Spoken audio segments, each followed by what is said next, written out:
In this video, I'm going to show you how to combine multiple photos in one Instagram story. This will enable you to share multiple photos on one single story. Let's get started without wasting so much time. The first thing you need to do is to open the Instagram app.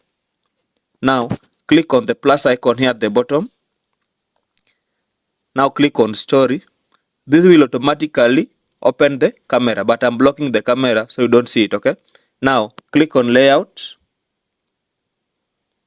Okay, now click on the plus icon here at the bottom to add photos. I'm just selecting random photos for demonstration. Okay, let's choose this one.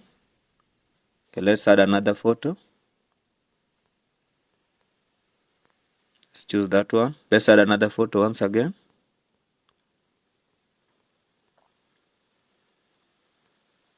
Okay, let's add another photo, the final one.